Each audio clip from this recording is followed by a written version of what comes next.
Happy Sunday, everyone. It's time to have a seat for a second.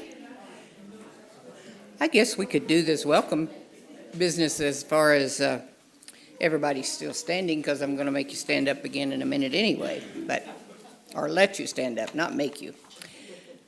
Okay, so, I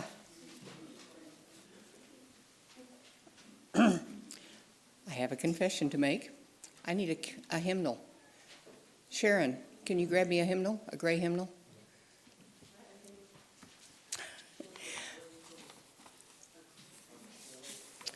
So, while the hymnal is coming, I will offer my personal welcome and say, I'm so glad to see each and every one of you.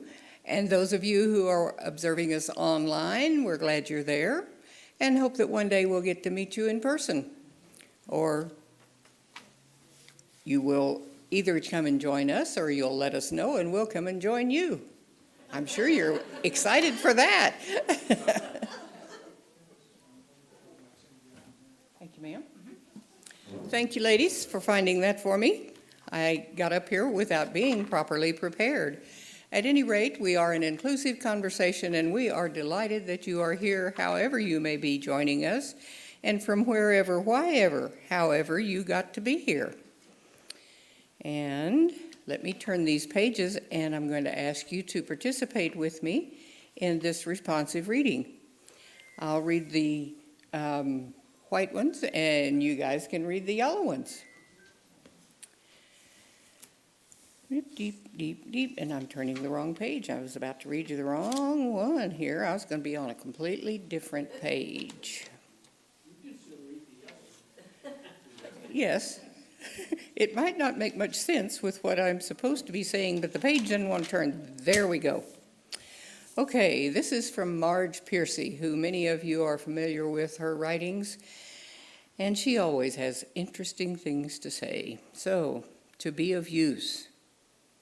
I want to be with people who submerge in the task, who go into the fields to harvest and work in a row and pass the bags along, who stand in the line and haul in their places, who are not parlor generals and field deserters, but move in a common rhythm when the food must come in or the fire be put out.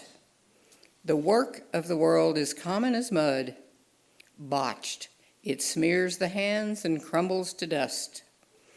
But the thing worth doing well done has a shape that satisfies, clean and evident.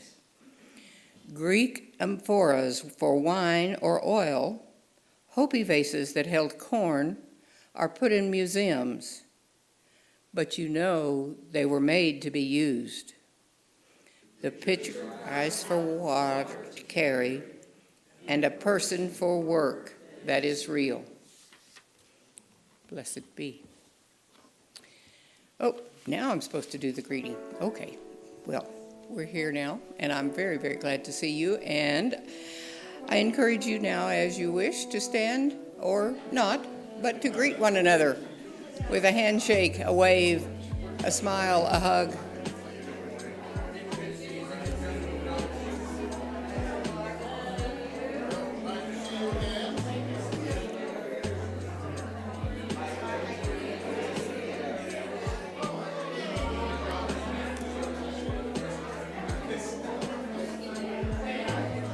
Test.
Please join now in our affirmation, standing or sitting as is preferable for you. Love is the doctrine for this church. The quest for truth is its sacrament, and service is its prayer. Dwell together in peace, to seek knowledge in freedom, to serve humankind in fellowship. We cite purposes. Do we unite in worship?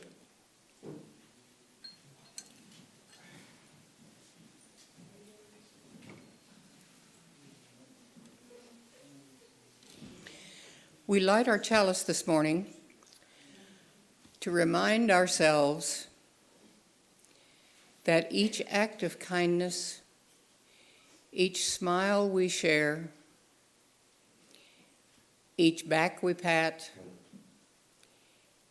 each joy and each sorrow that bring us together are stronger and more important and more powerful than we possibly know, and always stronger because we share them together.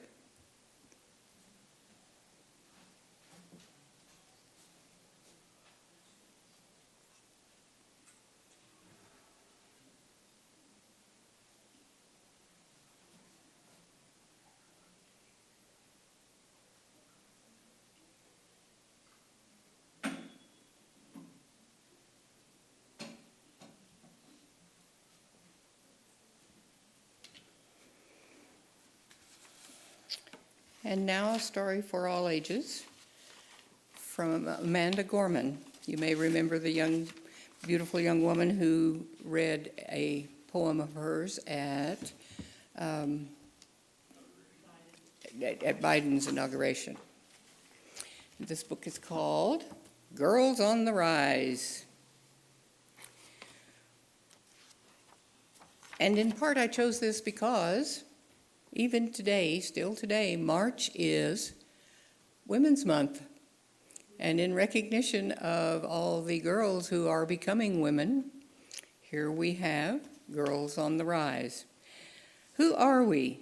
We are girls on the rise. Today, everyone's eyes are on us as we make waves, pave the way, and save the day. Today, we finally have a say. We are girls like never before, speaking out more and more, because when our quiet is broken, the world must hear us roar. Who are we? We are a billion voices, bright and brave. We are light, standing together in the fight. We've been here for generations, shining across all nations. We are different people, each of us a different shape and size, a different wonder and a different wise. Some of us go by she and some of us go by they. But no matter our names or from where we came, in our hearts we are the same. We are a power, a movement, pretty powerful. We are beautiful, not because of how we may appear, but how we look straight into the face of fear. Yes, being a girl takes a brave heart. Sometimes we might feel scared, lost and in the dark. Some days it feels too hard to stand up on our own. But here's the thing, when one girl stands up, she's never alone. We are like wings lifting each other up, making each other strong. When a girl writes what's wrong, she brings others along. We might have our own voices, but we're singing the same song. Do you hear it? Our spunk and spirit? We are gutsy, we are gorgeous, gleaming, giving, and gifted. glorious glitter and grit. We are girl, glowing and growing, knowing where the wind is blowing. We are where change is going. We all win when one girl tries, when she defies with her rallying cries, tried and true. Because when one girl is on the rise, it means everyone else is too.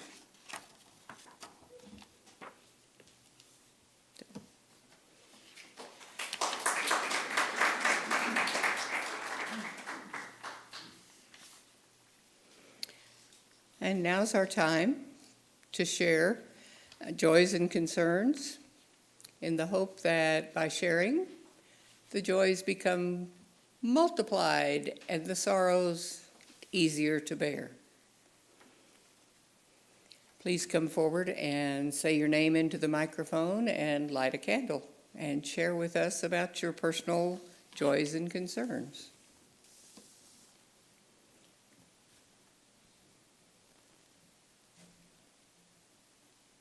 I love the rainbow candles.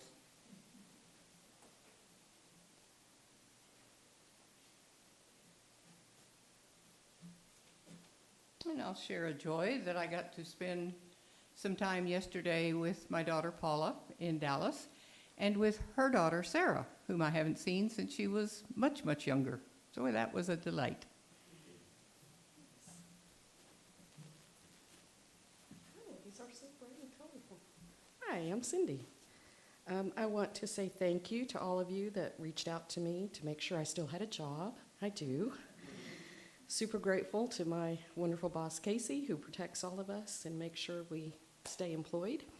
And on the other side, I want to say I missed Miss Cyndy being honored by the Girl Scouts. And I just want to tell you all, she's a lifetime Girl Scout and an amazing woman who helped my daughter become a lifetime Girl Scout, who helped me become a lifetime Girl Scout, and I'm proud to know her. Thank you.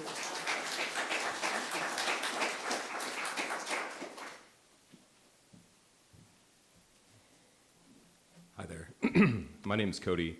I don't recognize most of you. I recognize some of you. I've been here before years ago, and my joy today is just that this place is still here. I'm really grateful for that, especially with all the craziness going on in the world. It's lovely to know that I can come back to the sanctuary and be welcomed with open arms. So thank you.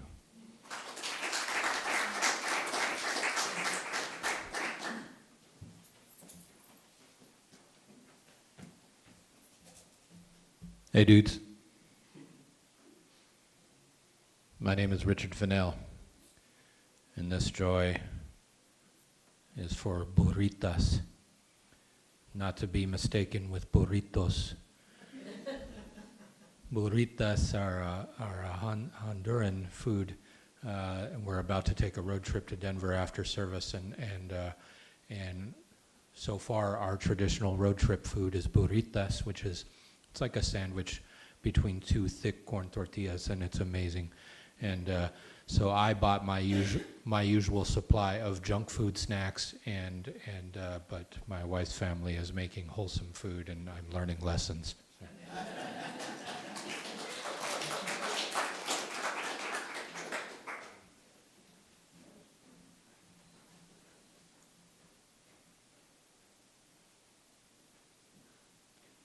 I'm Sharon Baker, and this is a candle for Steve Roses, right there in the second row, because as I try to do Ann Hicks' job, where you get worship associates and readers, sometimes it's very difficult. And the other day, Steve, who is a brand new member, emailed me and said he wants to be a reader. So wonderful.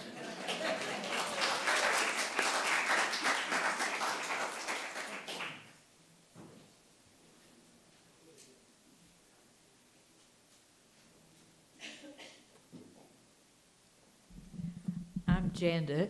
This is a joy and an apology. The apology first. I lost track of time and did not get the word out to the whole group about the protest yesterday afternoon, and so I'm sorry that all of you didn't get to be there or didn't even know about it. but it was pretty cool. There were only probably about 30 people. Carla and I, Elena, were here. We had a good time. It was a lot of fun. It was at the Civic Center from 5 to 6:30. It was protesting everything, as you know, protesting mass deportations and discrimination against the fringe groups, taking care of the trans people, taking care of the immigrants, and all that stuff. There's going to be another one on April the 3rd. Don't know much detail. It's at 4 o'clock. I think at the old courthouse. No, the new courthouse. Going to be protesting to keep them from putting the 10 Commandments up in that new edifice. And then on the 5th, there's going to be another one. I don't know the details about that. I think it's nationwide. I think it's all over. So y'all be prepared. I'll try to keep you updated. And you know that Eric Gonzalez is the new social justice chair, and he's out of town this week. So that's why we didn't get all the word out, but we'll try to do a better job. So keep your spirits up. We count, okay?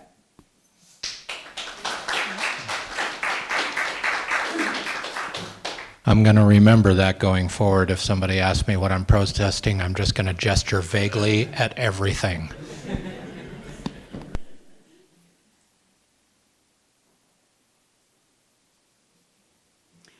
I'm Claudia, and I have two concerns today. One is for the loss of dear friends and colleagues that we all share. And I lost a very good friend. For many years, I worked in Austin, and fortunately or unfortunately, I worked predominantly with men because there weren't any women at the level I was at. And this particular man was very supportive and intelligent and calm, and we lost him this last week, and it was a great loss. And people my age, we're beginning to lose our friends and colleagues, and there's always a sense of loss. So I'm lighting a candle for that sense of loss. And then locally, one of the victims of the administration, the public health department lost funding this past week, and they've been able to be independent of the city council because of their federal funding, and now they've lost that.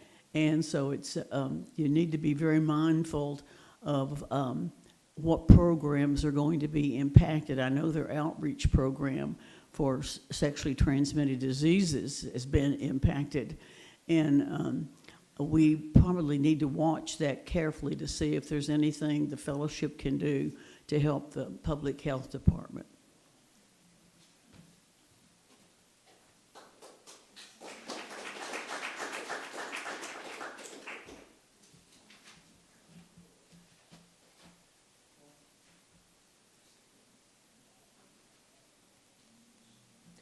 I'm Vicki Shane. This is a joy, I think, I hope. I last Thursday went with a group from Amarillo to Austin for CASA Day, and we talked with our legislators.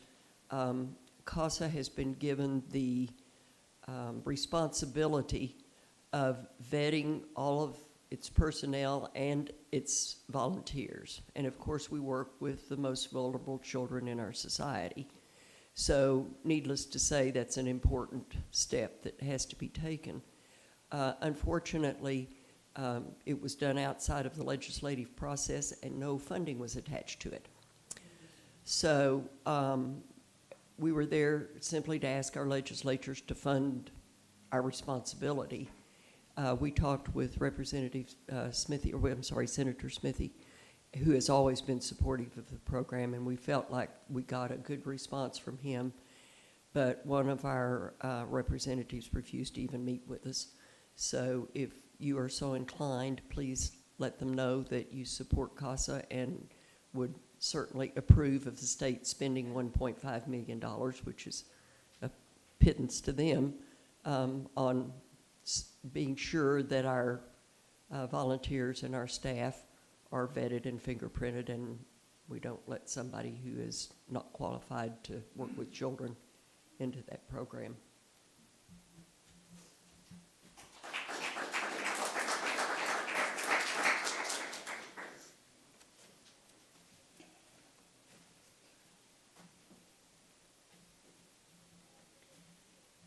And I realized that in my introduction, I neglected to mention the team that makes this happen and recognize that you guys just don't know how blessed we are to have folks like John and Richard who, even at the last minute, will make changes and help us to have all the things on the slides that we see and make sure that the sound is good and everything runs the way it should. So thank you, thank you, thank you.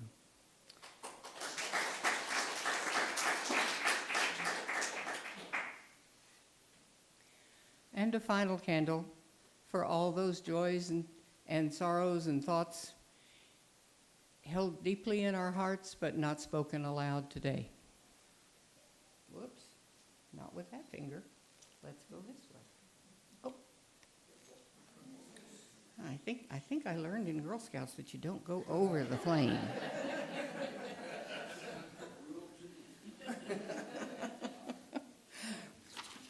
Okay.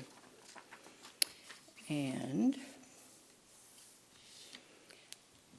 another reading this morning from this one is from Rebecca Parker.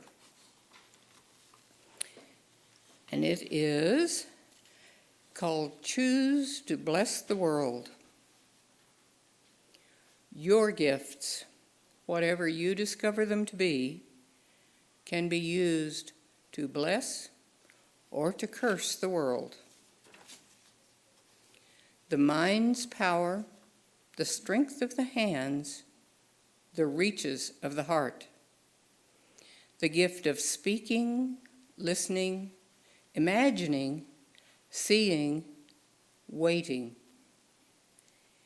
Any of these can serve to feed the hungry, to bind up wounds, welcome the stranger, praise what is sacred, do the work of justice, or offer love. Any of these can also draw down the prison door, hoard bread, abandon the poor, obscure what is holy, comply with injustice, or withhold love. You must answer this question. What will you do with your gifts? Choose to bless the world. The choice to bless the world is more than an act of will, of moving forward into the world with the intention to do good. It is an act of recognition, a confession of surprise, a grateful acknowledgement that in the midst of a broken world, unspeakable beauty, grace, and mystery abide. There is an embrace of kindness that encompasses all life, even yours. And while there is injustice, anesthetization, or evil, there moves a holy disturbance, a benevolence rage, a revolutionary love, protesting, urging, insisting that which is sacred will not be defiled. Those who bless the world live their life as a gesture of thanks for this beauty and this rage. The choice to bless the world can take you into solitude to search for the sources of power and grace. Native wisdom, healing, and liberation. More, the choice will draw you into community, the endeavor shared, the heritage passed on, the companionship of struggle, the importance of keeping faith, the life of ritual and praise, the comfort of human friendship, the company of earth, the chorus of life welcoming you. None of us alone can save the world. Together, that is another possibility. waiting.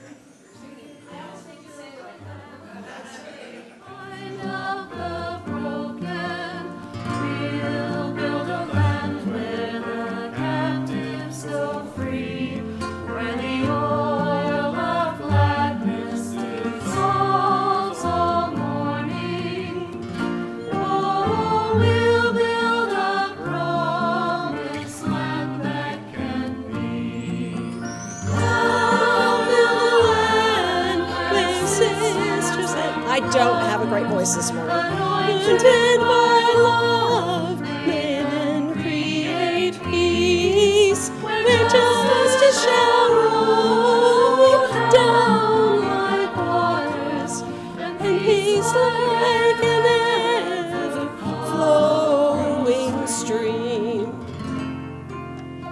We'll build a land where we bring the good tidings to all the afflicted and all those who mourn, and we'll give them garlands instead of ashes.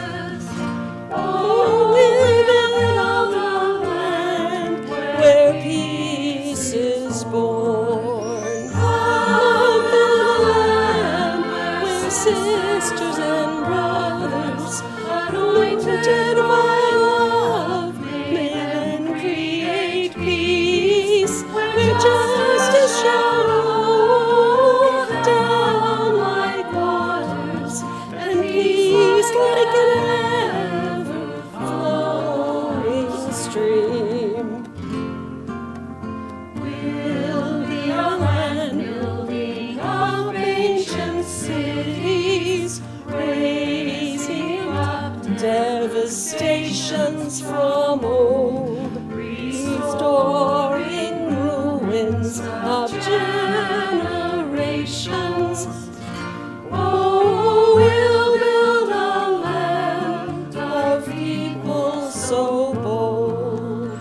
Come build a land where sisters and brothers, anointed by love, may then create peace, where justice shall roll down like waters, and peace like an ever-flowing stream. Come build a land where the mantles of praises resound from spirits once faint and once weak, where like the oaks of righteousness stand her people. Oh, come build a land, my people we seek. Come build a land where sisters and brothers, anointed by love, live and create peace, where justice shall roll down like waters, and peace like an ever-flowing stream, and peace like an ever-flowing stream. Thank you. Next time I'll warm up if I know I'm going to have to sing.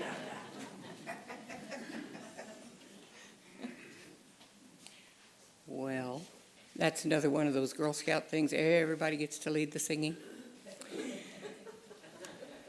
And everybody gets to participate.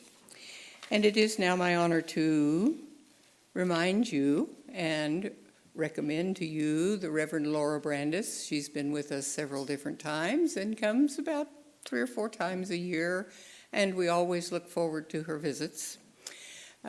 She serves on the ministerial staff at First United Unitarian, nope. I'll explain that. Okay, Unitarian Universalist in Dallas. and is also a hospital chaplain, and always brings us good things. Welcome, Lora. Thank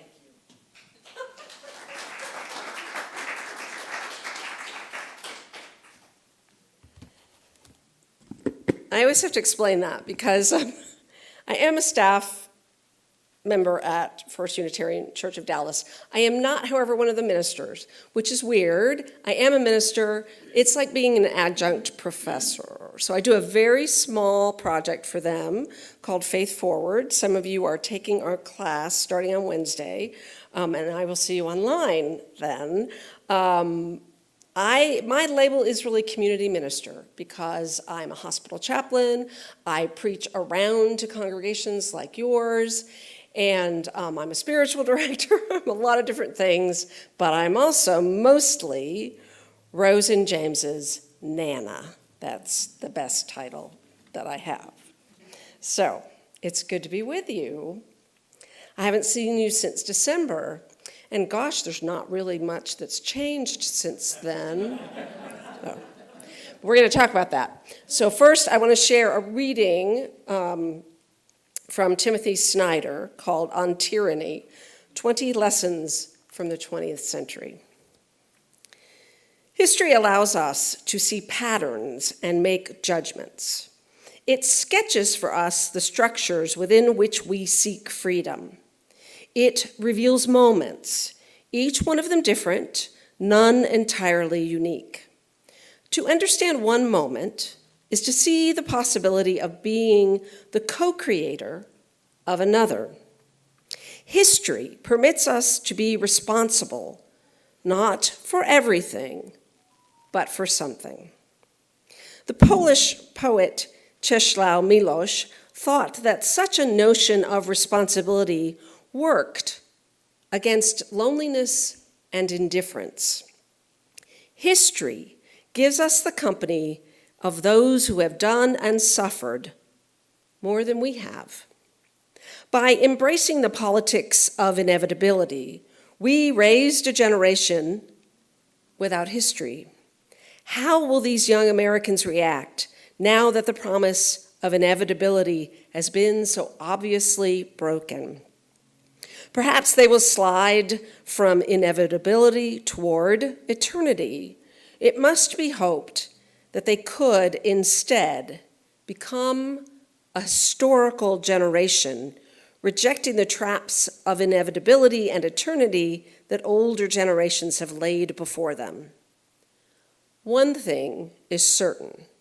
If young people do not begin to make history, politicians of eternity and inevitability will destroy it. And to make history, young Americans will have to know some. This is not the end, but a beginning. The words of Timothy Snyder. And so you have a piece of paper that I gave you, and if you don't have one, I'll give one to you right now. But this activity for the next 3 or 4 minutes is for you to turn to the person next to you and share your piece of paper with them. These are the 20 lessons that Timothy Snyder is talking about in his book. You are holding only one of them.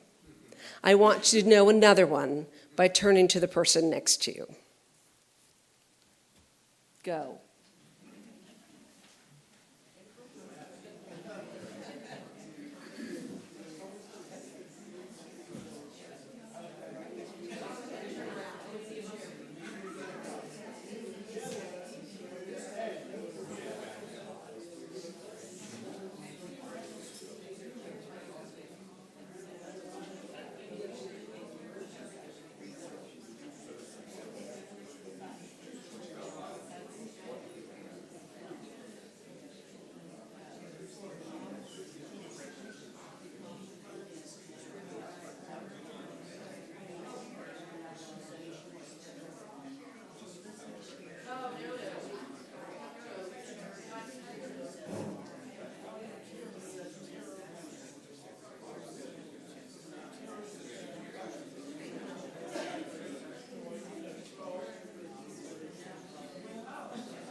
And it's okay to share it with more than just one other person. There are 20 lessons, by the way, so share away.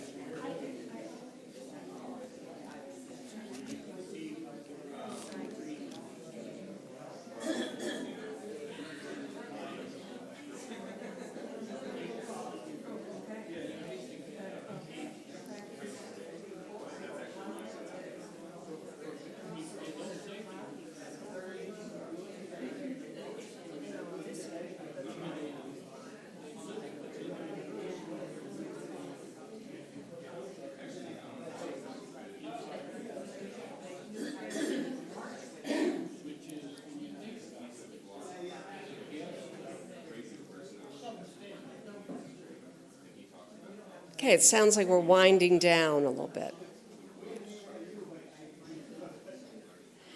So as we wind down a little bit, I'm going to just lead us in a short time of meditation and silence. So as you return to your seat, and as you think about what you've shared with each other, let's take a moment to breathe.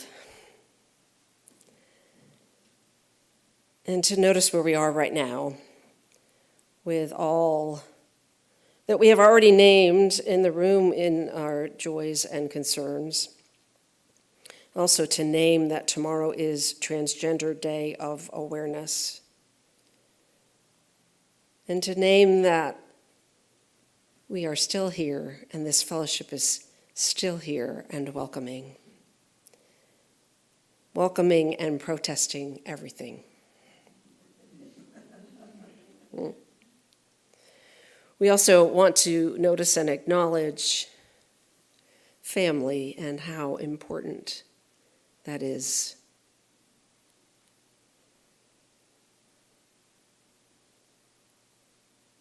And then the loss of dear friends. And the losses that we are all experiencing now as the result of what is happening in our country.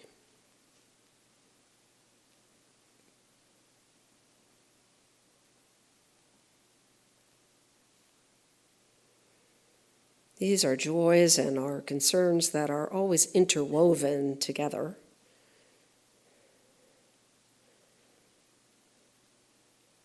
Each affecting one, each affecting each of us, knowing that what affects one affects us all. Let's just breathe together as one body and spend a moment in silence.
Breathing and noticing. Coming back to our awareness here in this room, here with these people we love and who love us.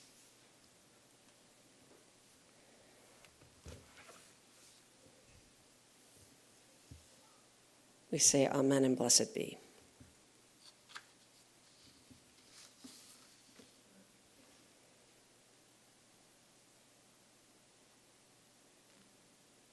So it is good to be with you again.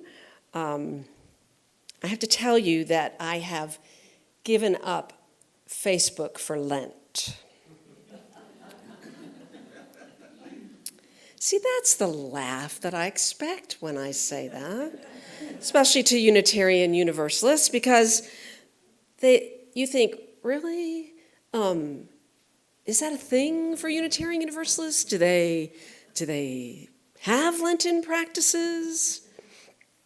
So I went to do some research on this, and I went online to our UUA.org website, has worship resources. If you've never been there, you should go and look at them. Yes, James says yes. And this is what that resource says about Lent.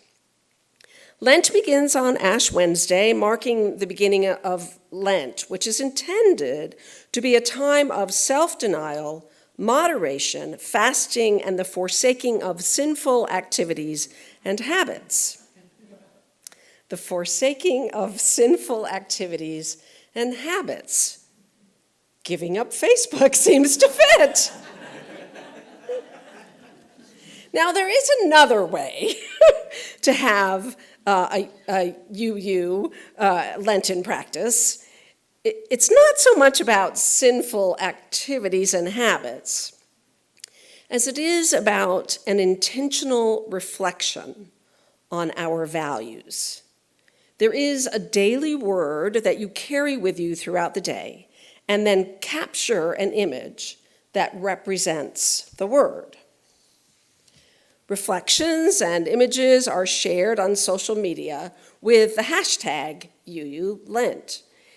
In a nod to the recent work of the UUA's Article 2 Study Commission, this year's hashtag UULent daily words are organized around our newly articulated values of justice, equity, transformation, pluralism, interdependence, and generosity, all centered in love. I would participate in hashtag UULent, but not only have I given up Facebook, but I'm also fasting from all social media during this time. Contemporary Christian contemplative Christine Walters Painter says this about fasting during Lent. Ultimately, the practice of fasting is about making more space within us to encounter our deepest, most radiant selves. How do we listen to the whispers of the Holy One when we constantly distract ourselves with social media and doom scrolling? Since January 20th, I have become addicted to doom scrolling. I tried to be more disciplined, restricting my usage by giving myself a curfew. No social media after 9 p.m. That didn't work. Then I tried limiting myself to every other day. One night, I found myself defending one of the sources I relied on for the news about what some were calling a coup. I stayed up past my 9 p.m. curfew, past midnight, into a day that I wasn't supposed to be on social media at all. I thought, this has to stop. So I gave up Facebook for Lent and other forms of social media. I am not completely fasting from the news. I do know what's going on. Fasting from social media means that I have stopped doom scrolling and obsessing. Have I encountered my deepest, most radiant self? I'm not sure. Ask me when Lent is over. I am listening for the whispers of the Holy One. I am listening for how it is I am supposed to be of use now. I have also been listening to historian Timothy Snyder's book on tyranny, 20 Lessons from the 20th Century. I have been listening to the audio version of the book, which contains 8 hours of additional material on the history of Ukraine. He is an expert on fascism and Nazism in the 20th century and how those labels are used and often misused. He distinguishes between the politics of inevitability, the sense that history could move in only one direction, toward liberal democracy, and the politics of eternity. Its mood, he says, is a longing for past moments that never really happened during epochs that were in fact disastrous. The 2024 campaign slogans demonstrate these two ways of thinking. We're not going back versus Make America Great Again. Snyder writes, "One thing is certain. If young people do not begin to make history, politicians of eternity and inevitability will destroy it. And to make history, young Americans will have to know some." Now, speaking as an older American, one who's listening to 8 hours of the history of Ukraine, I would say we will need to know some history as well.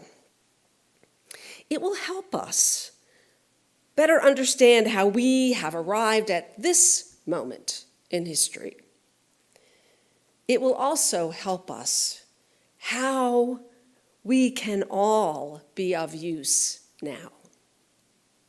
And speaking as a Unitarian Universalist minister, this is probably a good time for us to know our own history. The telling of our own history is also held in a tension between an assumption of the never-ending progress of humanity versus a glorious past that leaves out the voices on the margins.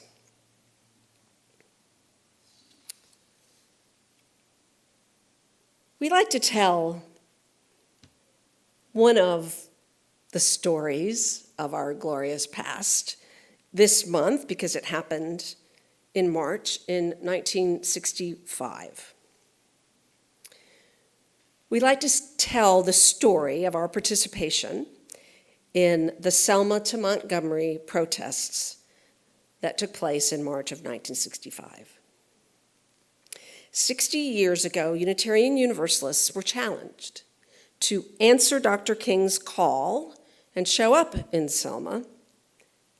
Many did, 2 died. Now, this was a tough call to respond to from our mostly white congregations, but many did respond. And most of you probably know the story of the Reverend James Reeb. And I'm not sure, but usually many of us don't know, or less of us know, the story of Viola Luzzo, a UU lay leader from Detroit. The Reverend James Reeb was working for the American Friends Service Community in Boston on a housing program focused on desegregation when he received the call from our association's headquarters about King's request for clergy to join him in Selma. Reeb had been active in the civil rights movement since the 1950s. He had left parish ministry to live and work in the African American community. It seemed an obvious choice for him to go to Selma. He and his wife had participated together in the March on Washington in 1963. They were working daily for civil rights. And they had also watched together on national television the night before when the march from Selma had been stopped abruptly at the foot of the Edmund Pettus Bridge. In what would become known as Bloody Sunday, state troopers and local law enforcement brutally beat and tear-gassed 600 peaceful African American marchers. The Reebs had 4 children, including an infant. Reeb's wife Marie didn't want him to go, but he insisted, and she finally relented. By Tuesday afternoon, there were about 45 Unitarian Universalist ministers and 15 lay people in Selma waiting. The White House requested that the march be delayed, and an injunction against it had been issued by the district federal judge.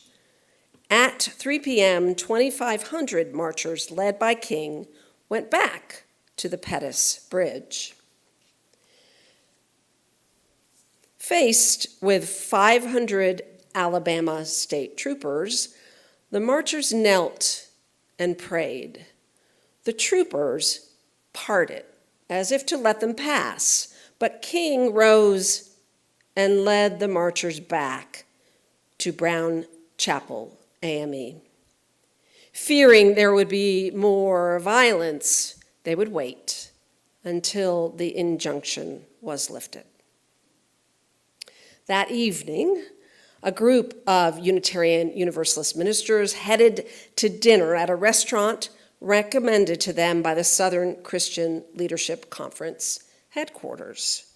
After dinner, the Reverend Orloff Miller, Reverend James Reeb, and Reverend Clark Olson walked together towards Brown Chapel.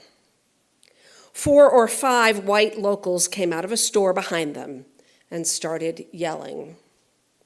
Olson and Miller heard what was possibly a bat or a length of pipe hit James Reeb's head.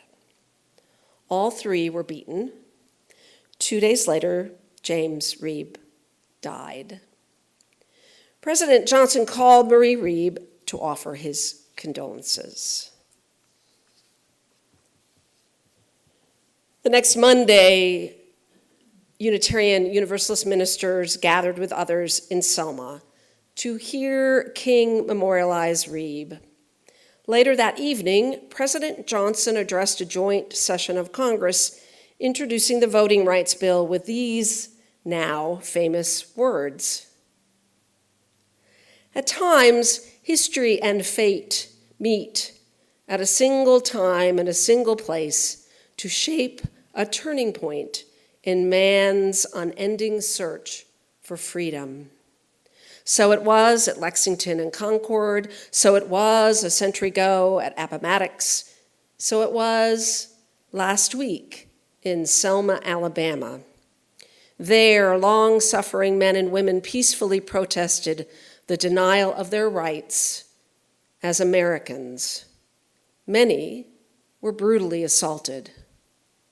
One good man of God was killed. Johnson didn't mention African-American Jimmy Lee Jackson, whose death had inspired the marches. Weeks before Reeb's death, while participating in a peaceful voting rights march in Marion, Alabama, Jimmy Lee Jackson was beaten and shot in the stomach by an Alabama state trooper. Jackson had tried to protect his mother and grandfather when a trooper began beating them. Jackson, a 26-year-old Army veteran, died several days later of a massive infection. The idea for a march to Montgomery, taking the fight for voting rights directly to Alabama's Governor George Wallace, was a response to Jackson's tragic death. After Reeb's death, the injunction to march was lifted. And on Sunday, March 21st, Martin and Coretta King led about 3,200 towards Montgomery. On the final day of the march, more than 30,000 assembled in Montgomery. About 500 UU laypeople and 250 UU ministers were present that day. Among the 500 Unitarian Universalist laypeople was Viola Luzzo, a housewife, mother of 5, an active NAACP member in Detroit. After the march, she drove protesters back from Montgomery to their homes in Selma.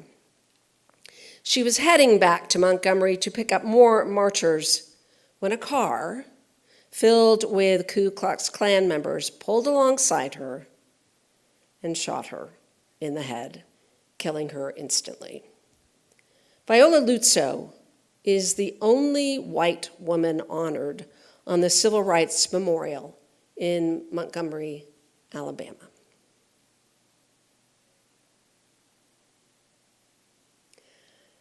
I have given up Facebook for Lent.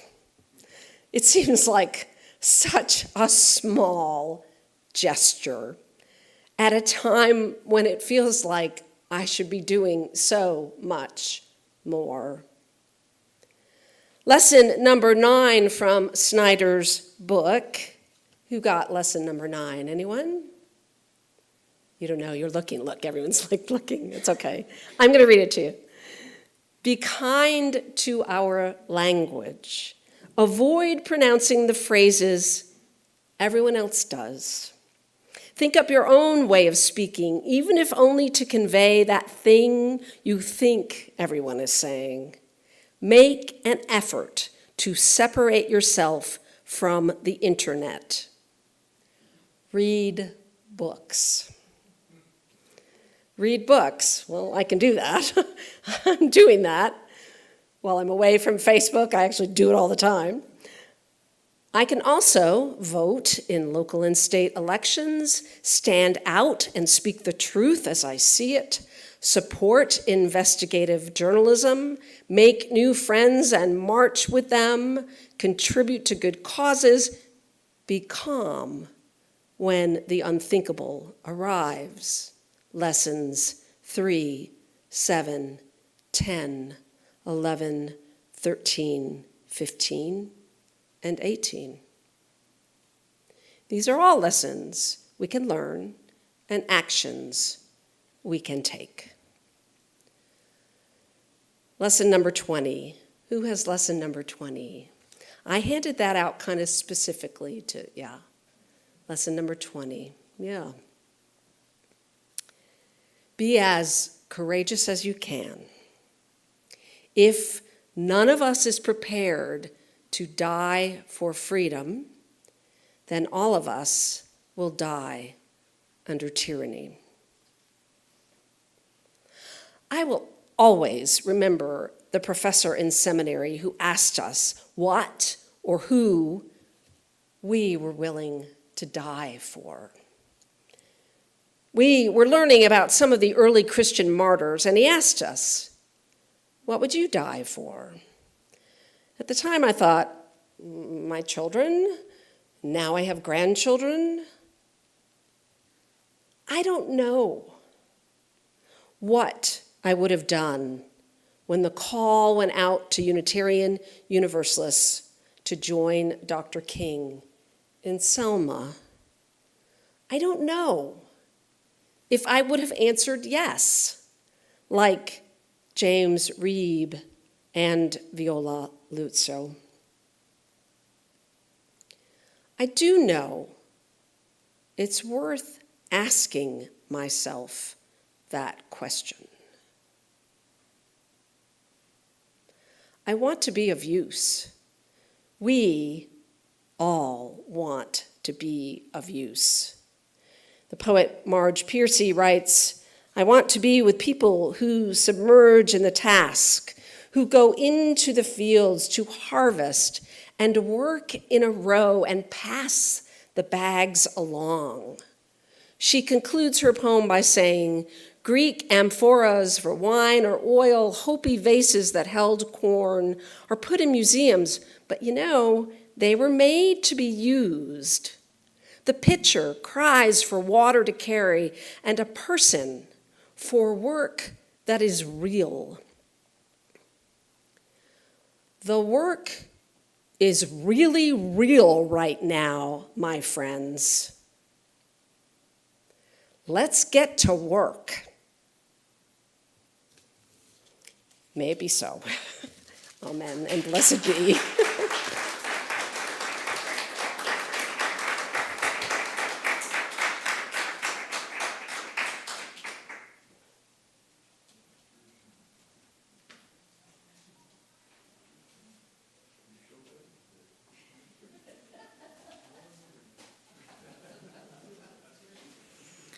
So I'm almost tempted to say, this service is over, we have work to do, let's go.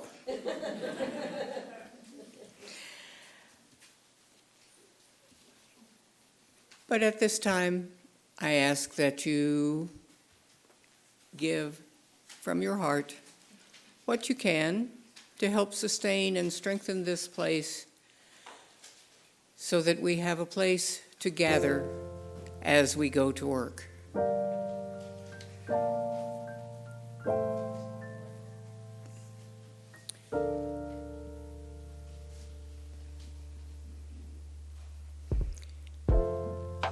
Those of you online have a little button that says donate, and in the congregation, if you choose to use it, we have a QR code that you can scan and do it with your phone. And we have bowls that are coming around. We don't want to forget all of our history.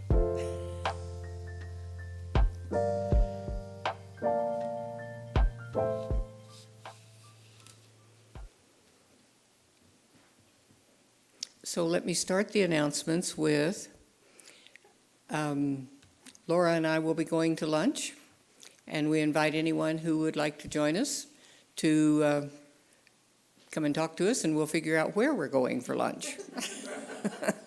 We haven't made that decision, so we can do that as a group if you wish. And we have our regular things going on. This is the print on this slide has gotten smaller and smaller as activities have been added, and that is fabulous.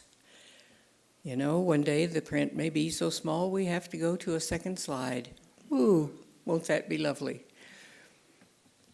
Next week we have, the raging Dr. Chuck Fidger. And following him, Shanna Peoples. I think that Lora has started a trend, because those two will continue the fight. So as we extinguish the chalice today, let us remember the flame that we carry in our hearts that warms us and reminds us to join that flame to all of these flames and all of the other flames fighting for justice.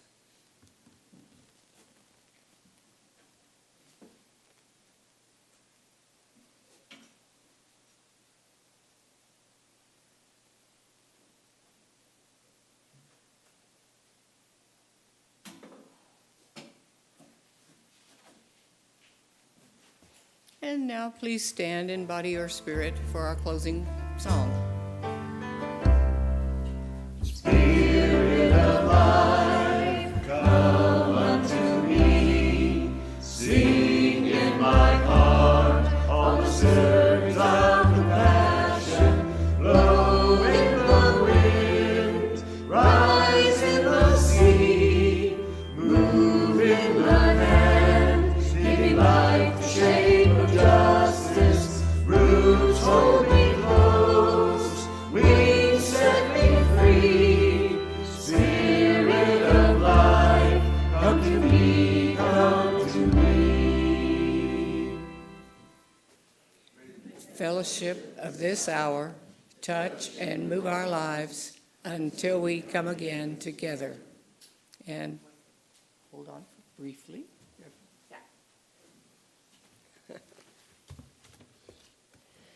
So you, Minister Rebecca Parker, in that lovely reading says, choose to bless the world. And none of us alone can save the world. Together, that is another possibility. So I want you to hold on to those pieces of paper. Yeah.